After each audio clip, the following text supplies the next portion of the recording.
अब ध्यान से सुनना आप। अपन ने बोला एक पॉइंट लिख दिया कि मिस्टर एक्स ने मिसिज वाई से शादी करी, मिस वाई से शादी करी। मिस्टर एक्स ने मिस वाई से शादी करी। अब वो भगा के शादी की, लव मैरिज की, अरेंज मैरिज की, क्या उससे कोई फर्क पड़ेगा? No no sir. सर। या वो नो सर। उसमें कवर हो गई क्या एक पॉइंट में? वो तो कवर हो गई ना सारी। तो आप पुरानी खरीदो, आप नई खरीदो, आप किस्तों में खरीदो, आप उधार में खरीदो, आप नगद दे के खरीदो, आप दूसरी एसेट दे के खरीदो, सारी चीजें परचेज में आ गई। खरीदा है तो परचेज। और कोई तरीका है क्या?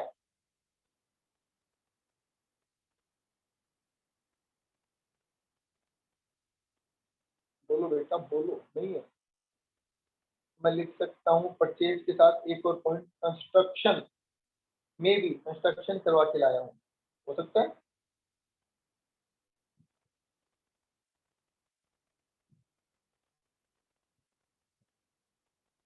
कंस्ट्रक्शन करवाया, ठीक है। नेक्स्ट अपन बात करते हैं सोल्ड ड्यूरिंग द ईयर। अच्छा, बेचने में क्या क्या आएगा? सोल्ड करने में क्या क्या आएगा?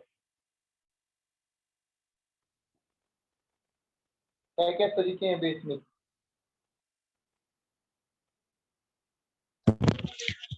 सर मशीन के बदले मशीन भी आ सकती है।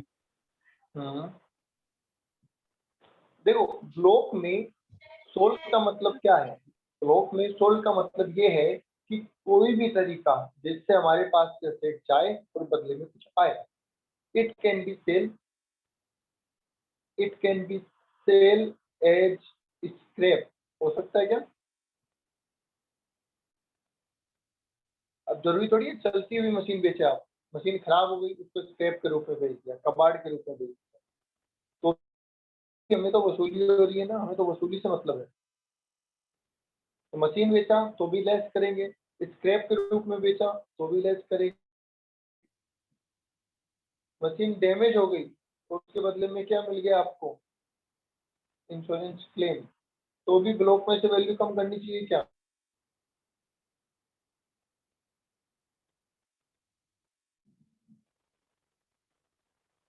बोलिए भी। अगर मेरे ब्लॉक में जो असेट पड़ी है उनमें से कोई एसेट डैमेज हो जाती है और इंश्योरेंस कंपनी से मुझे पैसा मिल जाता है, तो मुझे लेस करना चाहिए या नहीं करना चाहिए? सर करना चाहिए, क्योंकि जो अमाउंट इन्वेस्टेड था वो तो रिकवर हो ही रहा है। बिल्कुल ठीक है, यही सिंपल सी बात है। मैं आपको फिर कह देता हूँ बेटा, टैक्स ऐसा सब्जेक्ट है, इसको रट्टाफिकेशन की बिल्कुल, या फिर ऐसे सोचने की कि मैं इसको यहाँ लिख लूँ, इसको यहाँ लिख लूँ, इसको यहाँ लिख लूँ, समझ लूँ, उसकी इमेज बना लूँ दिमाग में, बहुत मुश्किल टास्क है। आप चीजों को समझ लो। देखो मैं दोबारा बोल रहा हूँ, ध्यान से सुनना। ओपनिंग मतलब साल के शुरू में इतनी पड़ी, परचेज एडिशन मतलब कि अब वो कैसे आई, चाहे हम खरीद के लाए, चाहे हम किसी यूज किया हुआ सेट, जो पर्सनल एसेट यूज किया हुआ उसको लेके आए, या कोई साइंटिफिक रिसर्च में एसेट काम आई उसको लेके आए, उससे हमें कोई फर्क नहीं पड़ेगा, हमारे लिए तो एसेट आ रही। अब बात आई वसूली की, तो एसेट बेच के वसूली हो, उसकी रद्दी बेच के वसूली हो, या उसके डैमेज होने पे इंश्योरेंस कंपनी पैसा दे, हमारे पास तो पैसा आ रहा है ना, हम तो लेस करेंगे। बोलो, ये बात समझ में आती है? Yes sir. ठीक है, हम डेप्रिसिएशन लगा देंगे जैसा हमने पढ़ा, या तो फुल लगा देंगे सर या हाफ लगा देंगे। फिर हम पढ़ेंगे एडिशनल डेप्रिसिएशन, ये अभी हमने नहीं पढ़ा है, अभी मैं बताऊंगा इसका मतलब क्या है। ये दो डेप्रिसिएशन जैसे ही कम करेंगे बेटा, हमारे पास क्लोजिंग डब्ल्यूडीवी आ जाएगी, राइट? ओके, तो समझने वाली बात ये है कि इन सब में तो सर हमारे पास कोई ना कोई अमाउंट दे रखा होगा, हमें कोई दिमाग नहीं लगाना। पर मुझे बताओ, अगर तुम एक एसेट परचेज करके लाते हो बेटा, ध्यान से सुन लो एक बार, तुम एक एसेट परचेज करके लाए 5 लाख से, ठीक है, एसेट 5 परचेज करके लाए 5 लाख रुपए, 5 लाख रुपए दुकानदार को दिए, एसेट वहां से उठाई, क्या सिर पे उठा के लाओगे या कोई गाड़ी वाड़ी में डाल के लाओगे?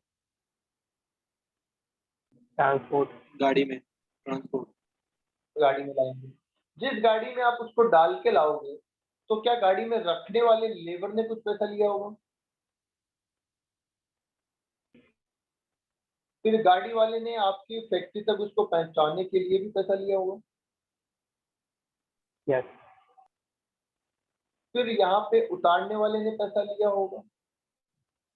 फिर उतारने के बाद उस असेट को आपने जो फिट करवाया, जैसे एसी इंस्टॉल करवाते हैं, वैसे आपने उसको फिट करवाया, इंस्टॉल करवाया, क्या उसका भी पैसा लगा होगा?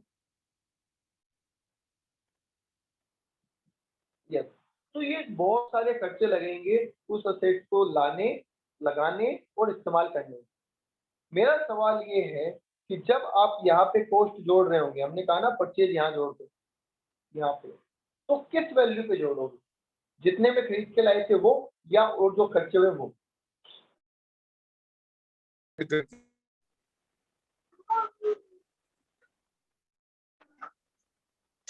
पूरी कॉस्ट। एक जवाब आ गया अर्पिता का, और बोलिए। सर जितने भी एक्सपेंसेस मशीन पे इनकर्ड हुए हैं वो सारे ऐड होंगे। सर ऑल जितने भी All expenses है। ऑल एक्सपेंसेस और कोई? ओके, चलो ये आपने कह दिया सारे एक्सपेंसेस ऐड हों, पर आपको नहीं लगता कि आपको ये कॉस्ट निकालनी आनी चाहिए? क्योंकि कहने में और राइट। तो मैं आपको बता रहा हूँ कि कैसे कॉस्ट कैलकुलेट हो। ये बेटा ध्यान से सुन लो। क्या मैं परचेज प्राइस लिखूं सबसे पहले?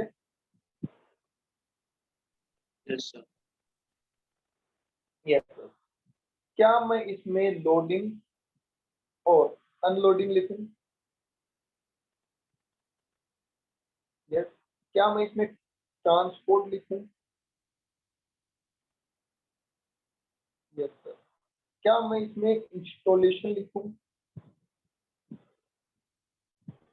Yes sir. मतलब मशीन को पुट टू यूज लाने तक, ध्यान से सुन लेना, मशीन को पुट टू यूज लाने तक जो कुछ भी खर्चा लगा है सब जुड़ेगा। ठीक है, और बता दीजिए और कोई खर्चा आपके ध्यान में हो? लोडिंग हो गया, अनलोडिंग हो गया, ट्रांसपोर्ट हो गया, इंस्टॉलेशन हो गया, और कोई खर्चा आपके ध्यान में हो जोड़ दो। सर जैसे कभी कभार गवर्नमेंट सब्सिडीज दे देती है मशीन पे। ठीक है, तो वो खर्चा है या इनकम है? वो इनकम है ना, तो वही पूछ रहा था, वो लेस हो जाएगी ना फिर तो प्राइस में से। Very good, very good. लो जी, सर इंश्योरेंस कम कर दो, और बोलो। सर इंश्योरेंस क्या इंश्योरेंस करवाया हमने ऐसा? यस सर लो साहब लो, लगा दिया, और बोलो, और बोलो। चलिए, यहाँ तक के सबके जवाब बहुत अच्छे थे, वेरी गुड।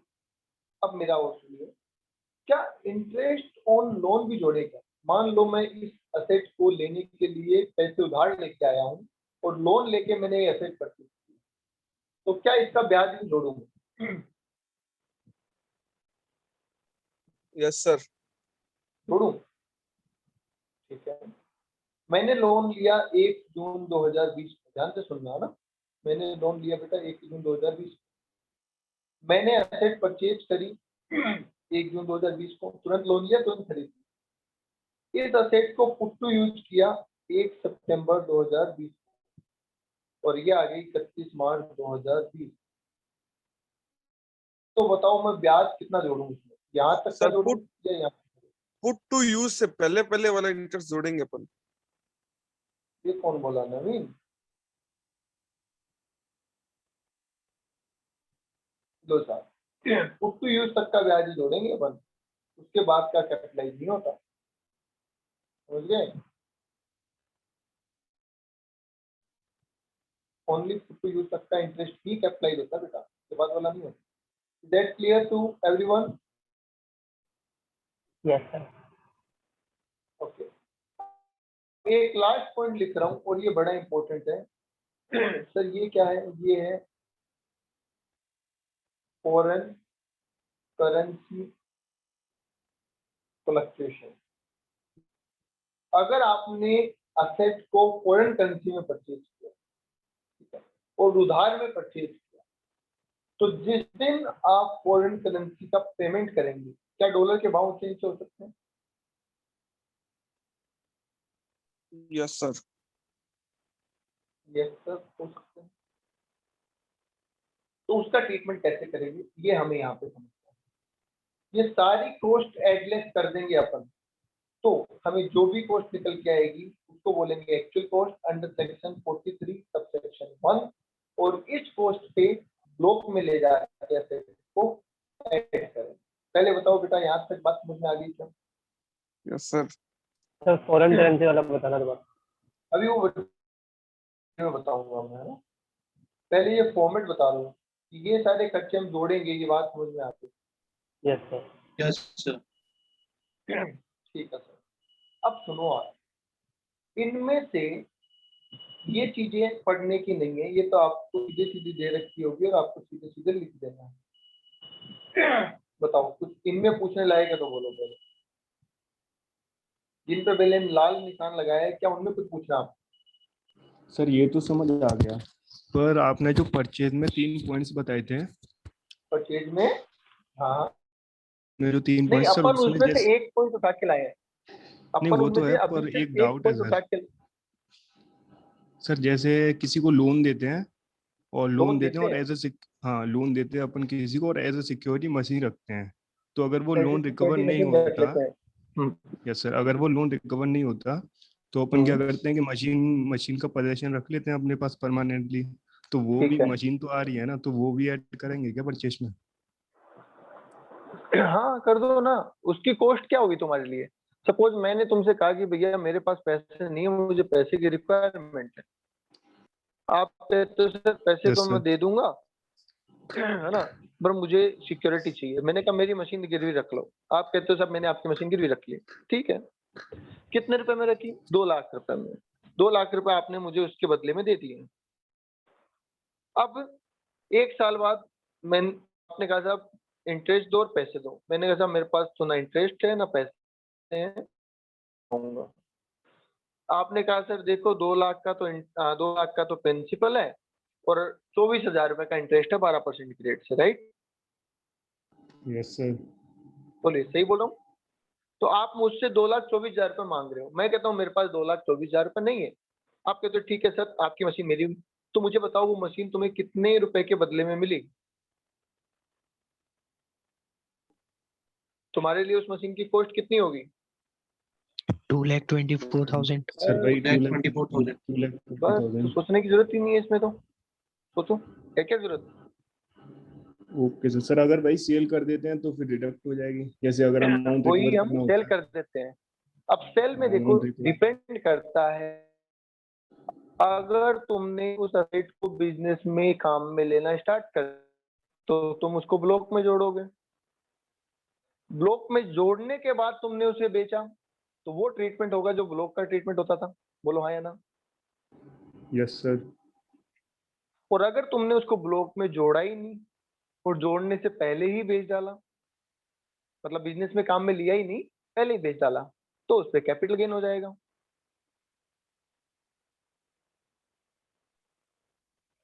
सर अगर बोलो बेटा। एक भी दिन यूज नहीं लेते हैं तो, अगर एक भी दिन यूज में लेते यूज हैं। लेते ही एसेट ब्लॉक में जाती है, और ब्लॉक में ओके जाने के सर। बाद ट्रीटमेंट वो होगा जो ब्लॉक का होता है। Okay sir. ओके। और ब्लॉक में गई नहीं तो ब्लॉक को उससे मतलब नहीं है। Okay sir.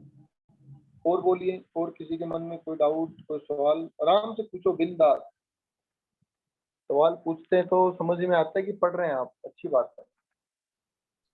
सर ये टैक्सेस इफ नो आईटीसी मतलब? भाई आप जीएसटी पढ़ा है ना आपने? हाँ। तो जीएसटी में इनपुट टैक्स क्रेडिट पढ़ा है? अच्छा हाँ, उस मोटिव से। ओके सर, ओके, आ गया, अगर मुझे समझ आ गया। अगर मुझे आईटीसी मिल गया तो मैं कॉस्ट का पार्ट नहीं बनाऊंगा, पर आईटीसी नहीं मिला तो हाँ सर, कॉस्ट समझ का। गया। कॉस्ट का पार्ट है ही। बस बस बस, और बोलो, और सब बढ़िया? जबरदस्त। ठीक है, चलो आज सर फॉरेन फ्लक्चुएशन वाला क्या सिस्टम है, सुनो ध्यान से। ये इंपॉर्टेंट पॉइंट है, मैं आपको बता रहा हूँ, ध्यान से सुन लेना।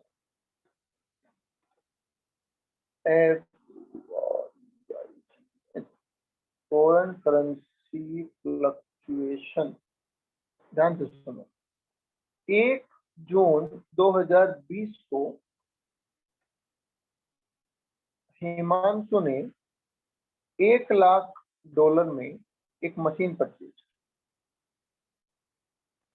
राइट, और उसको पुट टू यूज कर लिया।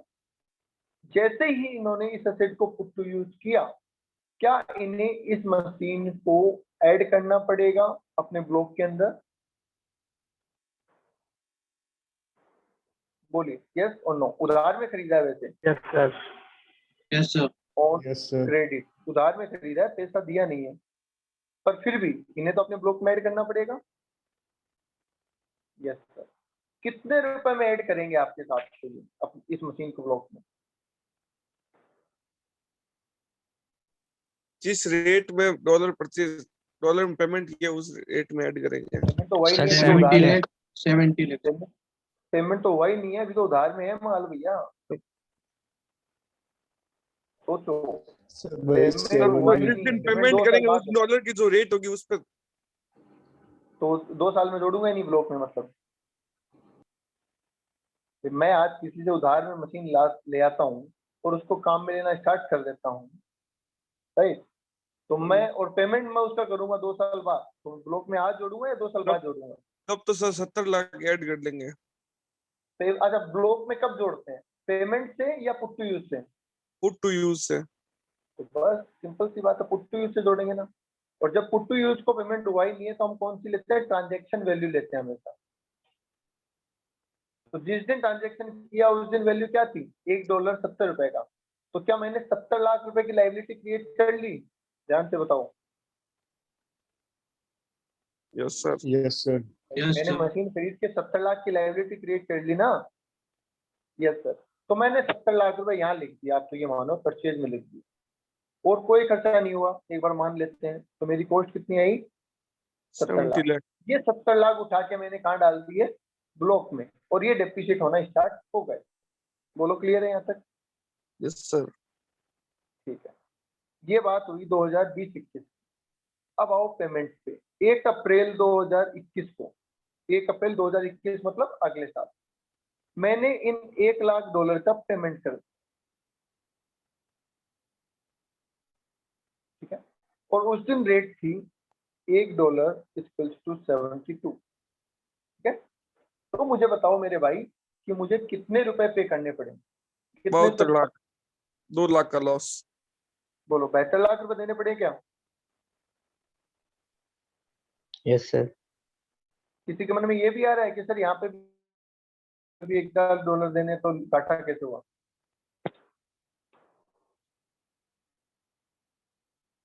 तो हमने तो $1,00,000 दिए, हमें घाटा कैसे हुआ? है किसी के मन में? No sir. अरे भैया, उस दिन 70 रुपए का डॉलर था, हम तो आज पेमेंट कर रहे हैं, तो हमें तो पहले डॉलर मार्केट से लेना पड़ेगा ना, फिर उसको देंगे हम।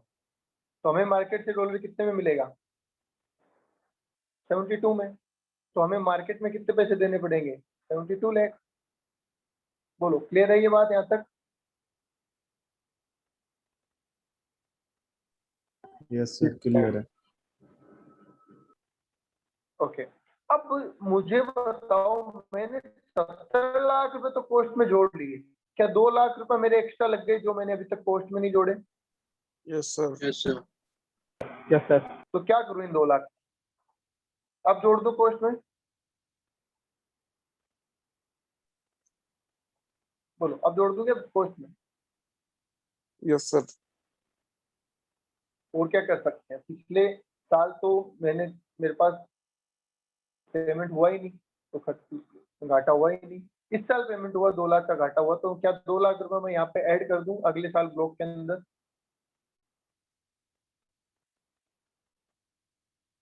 बोलो भाई, सभी रिप्लाई कर दो। Yes, क्या sir.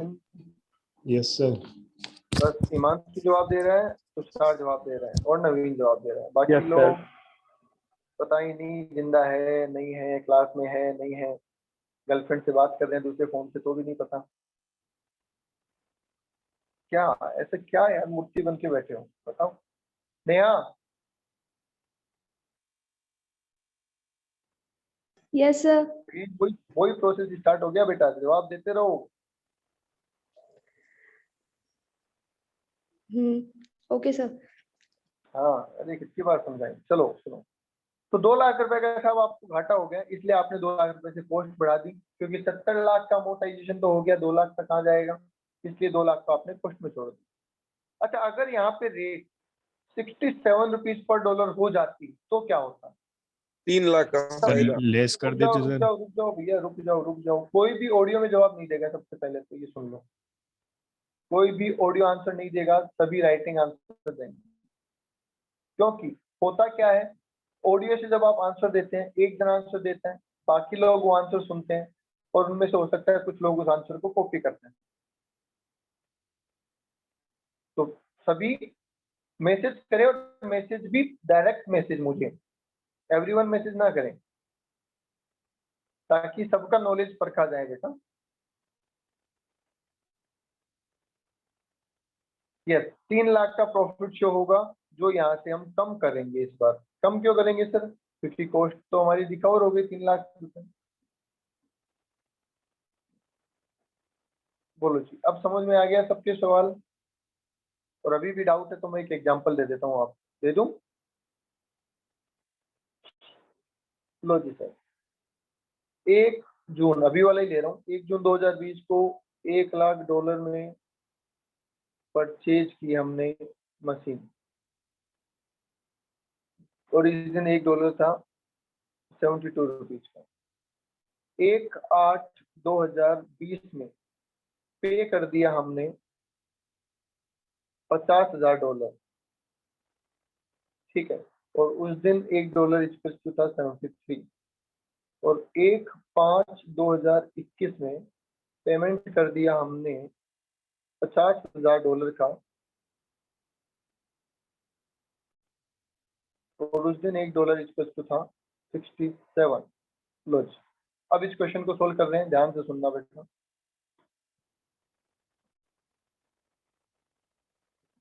मैं लिख रहा हूं ओपनिंग वैल्यू, मान लेते हैं ओपनिंग कुछ भी नहीं। अब मैंने लिखी परचेज, ठीक है। अब परचेज लिखने के लिए क्या मुझे परचेज कॉस्ट निकालनी पड़ेगी? बोलो जल्दी। 2020-21 की बात कर रहा हूँ। यस, अब मैंने लिखा है यहाँ पे परचेज प्राइस। बोलो कितनी लिखूं परचेज प्राइस? अभी तक सिर्फ 2020-21 की बात कर रहे हैं, परचेज प्राइस कितनी लिखूं?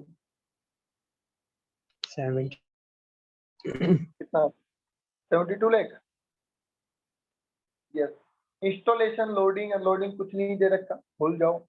फॉरेन फ्लक्चुएशन, क्या इस साल मुझे फॉरेन फ्लक्चुएशन को कंसीडर करना है? बताइए, क्या इस साल सेम ईयर में मुझे फॉरेन फ्लक्चुएशन को कंसीडर करना है या नहीं?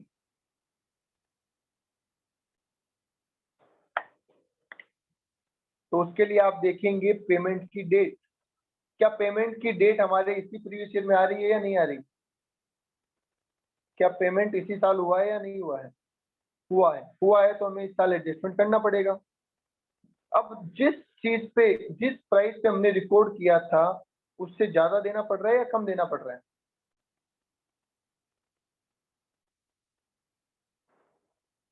ज्यादा देना पड़ रहा है, तो कॉस्ट बढ़ाऊं या घटाऊं? बोलो, फॉरेन फ्लक्चुएशन ऐड करूं या लेस? ऐड कर दो सर। कितने रुपए? कितने रुपए ऐड कर दूं? सोच समझ के बोलना।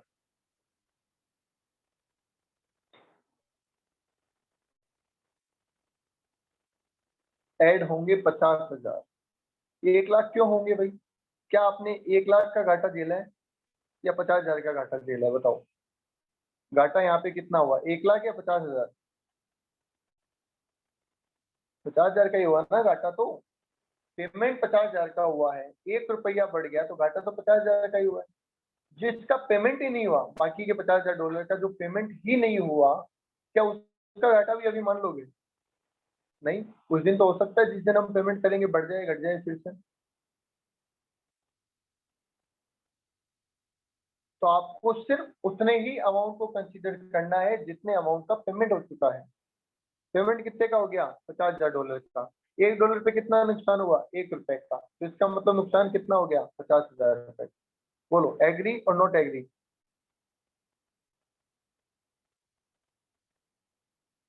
पेमेंट बेसिस पे ही फॉरेन फ्लक्चुएशन को कंसीडर करना है।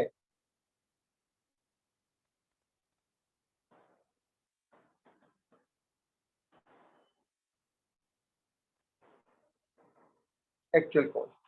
अब हमने परचेज में लिखा कि साहब एक्चुअल कॉस्ट हमारी है 72.5 लाख। ठीक है, सेल कुछ है क्या? नहीं सर, सोल्ड तो कुछ भी नहीं है। तो बच गया 72.5 लाख। इस पे लगा दो डेप्रिसिएशन @ 15%। तो बताओ कितना होता है, एक बार बोलो।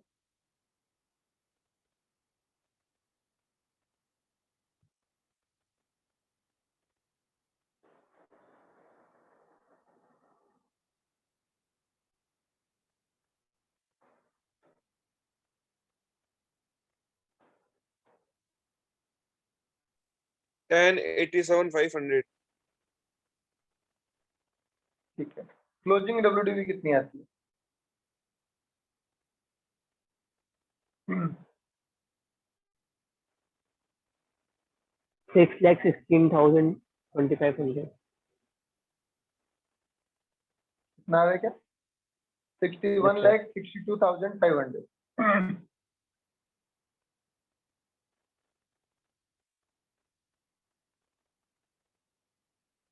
ओके,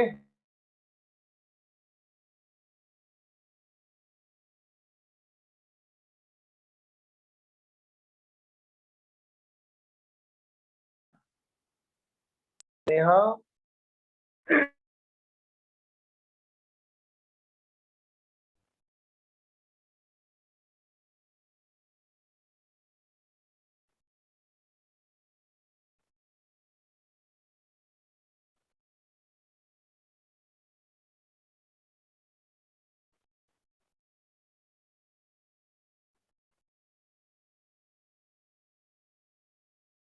अच्छा, प्रीवियस ईयर 2021-22 में ओपनिंग WDV इतनी हो जाएगी क्या? बता दो पहले तो ये। क्या प्रीवियस ईयर 2021-22 में इतनी ओपनिंग WDV हो जाएगी क्या? Yes sir. ऐड करेंगे अपन एडिशन, ऐड करेंगे अपन एडिशन। ठीक है, एडिशन करेंगे तो फिर वही वर्किंग नोट में जाएंगे परचेज वाले सीन में। क्या कोई परचेज प्राइस है? नहीं सर, कोई परचेज प्राइस नहीं है। क्या कोई फॉरेन फ्लक्चुएशन है? यस सर, फॉरेन फ्लक्चुएशन है। इस साल पेमेंट हुआ है सर $50,000 का। इस साल पेमेंट हुआ $50,000 का। उसकी रेट ₹72 हमने ली थी जब हमने परचेज किया था, पर आज हमें देना पड़ा ओनली 67। तो बताइए फायदा या नुकसान?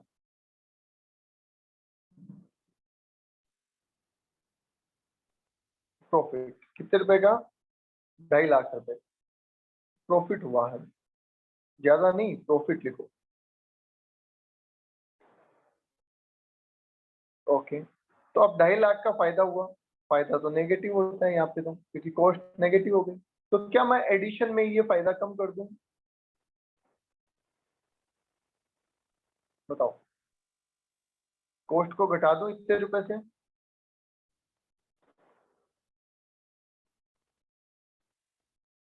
क्योंकि इतने रुपए की वसूली होगी ना अपनी। तो ये आ गई WDV at end of year 591,2500। 591,2500। ठीक है, ठीक है। अब इस पे डेप्रिसिएशन लगा दो वही 15%। 88,68,75 88,68,75।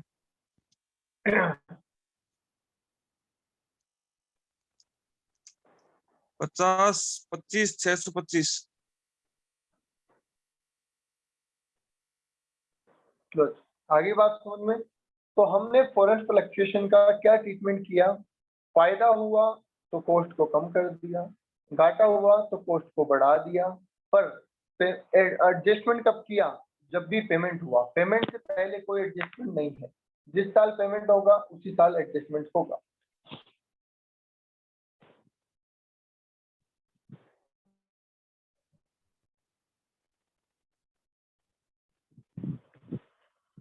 बोलो जी, समझ में आया बात? कोई डाउट है तो पूछो। सर अगर अमाउंट रिपे नहीं कर पाते हैं तो? अमाउंट अमाउंट रिपे नहीं कर पाते हैं तो? पे नहीं होता, अमाउंट रीपे नहीं होता, यस सर। कुछ नहीं करते। Yes sir. अभी तो बोला पेमेंट होगा तो एडजस्टमेंट करेंगे, पेमेंट नहीं होगा तो एडजस्टमेंट नहीं करेंगे। कभी तो होगा, कभी ना कभी तो होगा ना तो पेमेंट। सर वो सामने वाला बंदा तो मशीन ले जाएगा ना, अपने पास पोजीशन रख लेगा, जैसे पिछले आवाज केस में कट अपन रही है ने तुम्हारी, रखी थी। आवाज कट रही है, आवाज कट रही है बेटा। कुछ क्या बोला, कुछ सुना नहीं, दोबारा बोलो। सर जैसे अगर अपन अमाउंट रिपे नहीं करते हैं तो सामने वाला बंदा तो मशीन की पोजीशन अपने पास रख लेगा ना, जैसे पिछले वाले केस में अपन ने रखी थी।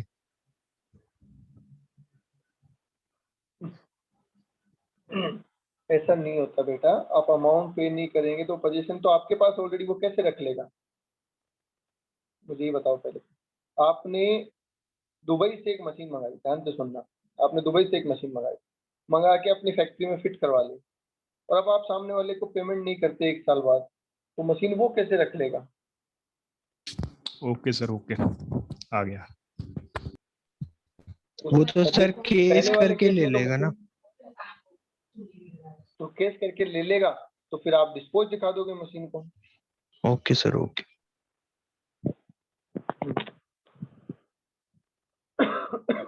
तो फॉरेन फ्लक्चुएशन का इफेक्ट देना है, प्रॉफिट हुआ तो कॉस्ट को कम करना है, लॉस हुआ तो कॉस्ट को बढ़ाना है। पर ये इफेक्ट तभी करना है जब पेमेंट हो जाए। पेमेंट नहीं हुआ तो कोई एडजस्टमेंट करने की जरूरत नहीं है। सही बात समझ में? Yes sir. और किसी को कोई डाउट है तो बोल दूं। No sir. नहीं। अर्पिता, नेहा बेटा, बिल्कुल जवाब नहीं आ रहा आपका। Any problem?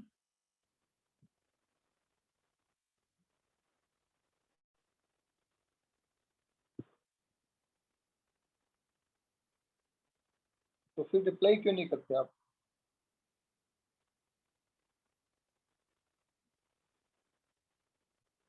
या फिर मुझे मैसेज शो नहीं होते? दो में से एक गड़बड़ तो है, या तो आपका रिप्लाई नहीं आ रहा या मुझे आपका मैसेज नहीं मिल रहा।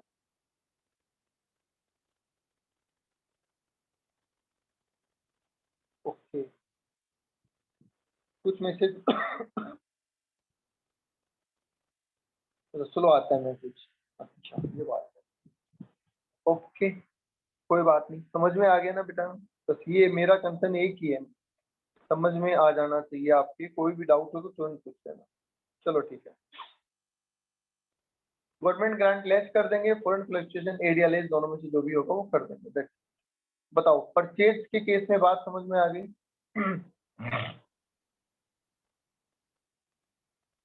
अब एक मोस्ट इंपोर्टेंट बात लिखवा रहा हूं, तो वो आप लिख लो जहां पे भी आपकी कॉपी में जगह हो। एनी एक्सपेंसेज paid in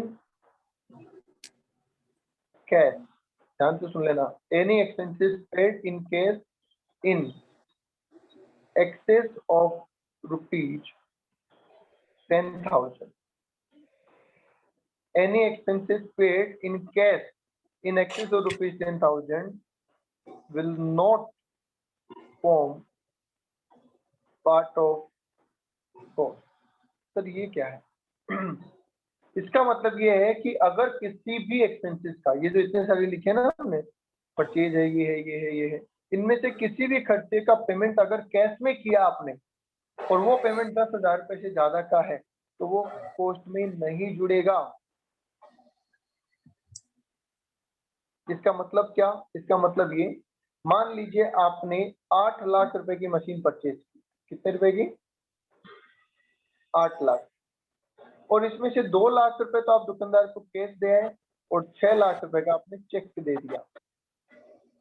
तो मुझे बताओ यहाँ पे परचेज प्राइस में हमें कितना लिखना है?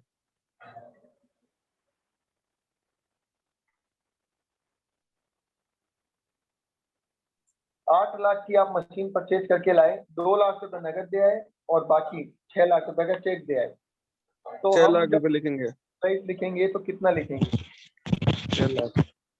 6 लाख लिखेंगे, क्योंकि कैश पेमेंट 10,000 से ज्यादा करना तो अलाउ ही नहीं है। अगर हमने अलाउ कर दिया, हमने पेमेंट कर दिया, तो भी वो डिसअलाउड हो जाएगा। समझ गए? Yes sir. ऐसा क्यों किया गया ये भी सुन लो। समझ गए? लॉजिक तो समझो। ये बेटा ऐसा इसलिए किया गया कि गवर्नमेंट कैशलेस इकोनॉमी पे जोर देना चाहती है। मान लीजिए एट द ईयर एंड, पहले क्या होता था, सुनना ध्यान से, बहुत अच्छी बात है ये, कि पहले क्या होता था, मान लीजिए एट द ईयर एंड मेरा प्रॉफिट ज्यादा आ रहा है, मुझे लगता है टैक्स बहुत पेमेंट करना पड़ेगा। बताओ मैं क्या करूंगा?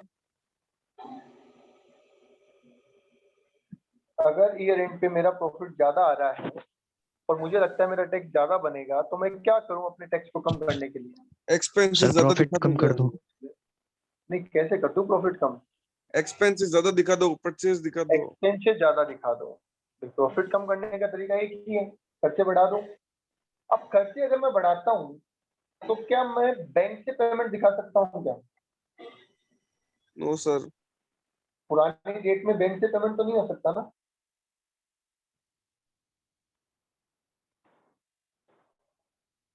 बोलो बेटा। 31 जनवरी को मैं अपने सीए के पास बैठा, 31 मार्च को, सॉरी 31 मार्च को मैं अपने सीए के पास बैठा और उन्होंने कहा भैया नेट प्रॉफिट आ रहा है 12 लाख, आपको इसका टैक्स पे करना पड़ेगा। मैंने कहा सब टैक्स बचाओ कैसे ना कैसे। उन्होंने कहा एक काम करते हैं, सब खर्चा डाल देते हैं 4 लाख का और, तो हमारा प्रॉफिट कितना हो जाएगा? 8 लाख। बोलो ऐसा पॉसिबल है? पहले तो बोलो हाँ या ना। Yes, sir. ठीक है। अब ये 4 लाख का खर्चा क्या दिखाएं? तो बोले साहब सैलरी दिखा दो एक पर्सन को। तो हमने कहा ठीक है साहब, मिस्टर ए को सैलरी दिखा देते हैं। अब मिस्टर ए को सैलरी मुझे कैश में दिखानी पड़ेगी, क्योंकि अकाउंट्स में तो मैं कर सकता हूँ, कैश की एंट्री मार सकता हूँ, या मैं मिस्टर एक्स का बैंक पेमेंट भी दिखा सकता हूँ पुरानी डेट में। बोलो। कैश। कैश ही दिखाना पड़ेगा, बैंक पेमेंट तो पॉसिबल ही नहीं है पुरानी डेट में। तो गवर्नमेंट को भी ये बात पता थी कि लोग बैंक डेट में अकाउंट से छेड़छाड़ करके अपना प्रॉफिट कम कर देते हैं। तो उन्होंने कहा कि आप किसी भी पर्सन को 10,000 से ज्यादा का कैश पेमेंट कर ही नहीं सकते एक दिन में। ठीक है। तो इसका मतलब अगर मुझे 4 लाख की सैलरी दिखानी है और मैं एक पर्सन को 10,000 से ज्यादा की सैलरी नहीं दिखा सकता, तो मुझे कितने लोगों को सैलरी दिखानी पड़ेगी? 40। 40 लोगों को। या मैं पुरानी डेट में एडजस्टमेंट करूंगा, मान लो हर महीने 10,000 दिखा देता हूँ, चलेगा। तो भी क्या मैं ज्यादा से ज्यादा एक जने को 1,20,000 की सैलरी दिखा सकता हूँ? अगर मैं 10,000 हर महीने में एंट्री भी कर दूं, तो भी क्या मैं 1,20,000 की ही सैलरी दिखा सकता हूँ ज्यादा से ज्यादा?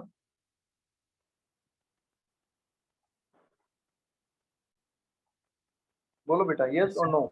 Yes sir. Yes sir. इसलिए कैश ट्रांजेक्शन को रेस्ट्रिक्ट किया गया। बोले इनको रोको। अब मान लो एक और एग्जांपल देता हूँ दूसरा। मेरी बैलेंस शीट बनी हुई, पर्सनल बैलेंस शीट। मैं इस साल एक कार खरीद लाया 50 लाख रुपए, जबकि मेरे पास जो व्हाइट मनी थी ना वो 30 लाख ही थी खाली। ध्यान से सुनना। अब मेरे पास इनकम टैक्स का नोटिस आ गया कि साहब आपने 50 लाख की कार खरीदी, आपके पास पैसे कहाँ से है? अब मैं क्या बताऊं भाई, मेरे पास तो व्हाइट मनी कितनी है? 30 लाख रुपए। तो पहले मैं क्या करता था, मैं बोलता कि भैया मैंने ए से लोन दिया है 25 लाख रुपए का कैश में, तो इसलिए मेरे पास 55 लाख रुपए हो गए और मैं उस 55 लाख से 50 लाख की गाड़ी ले आया। बोलो पॉसिबल था? Yes sir. तो गवर्नमेंट ने ये भी मना कर दिया कि आप कैश में लोन नहीं ले सकते, आपको लोन लेना है तो बैंक से लेना पड़ेगा, टैक्स से लेना पड़ेगा। तो इन सब मैनिपुलेशन को रोकने के लिए कैश ट्रांजेक्शन को रोका गया और बोला गया एक दिन में एक बंदे को 10,000 से ज्यादा का अगर आप खर्चा देते हैं तो वो हम डिसअलाउड कर दें। समझ गए बात को? Yes. तो ये है लॉजिक इसके पीछे। इसलिए 10,000 से ज्यादा का किया हुआ खर्चा कैश में कॉस्ट में नहीं जुड़ेगा। सर अपन पर डे कमीशन भी दे सकते हैं जैसे? पर डे कमीशन दे सकते हैं पर वो भी 10,000 से ज्यादा नहीं होना चाहिए। नहीं अपन 9,000 रुपए दे, 9,000 रुपए 9,000 रुपए दो, कोई दिक्कत नहीं है। फिर वो तो अलाउड है। हाँ वो अलाउड है। एक दिन में एक बंदे को 10,000 से ज्यादा का पेमेंट नहीं दे सकते। आप 9,000 रुपए का 100 लोगों को पेमेंट दे दो चलेगा। नहीं 4500 रुपए दे सकते हैं ना एक दिन में जैसे? मतलब टोटल 10,000 रुपए से ज्यादा नहीं होना चाहिए भले कितने बंदे हो। हाँ नहीं नहीं नहीं, बेवकूफ ऐसी थोड़ी बेवकूफी करनी है। एक दिन में एक बंदे को बोल रहा हूँ। अच्छा आप 100 लोगों को 9,000 रुपए दे दो चलेगा। 100 लोगों को एक ही दिन में 9,000 रुपए दोगे चलेगा।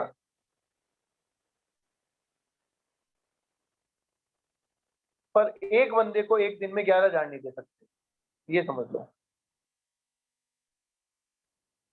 क्योंकि ऐसे तो मान लो एक फैक्ट्री में 1000 मजदूर काम करते हैं, हर मजदूर को 500 रुपये मजदूरी देनी होती है, तो वो तो 10,000 से ऊपर हो जाएगा अमाउंट।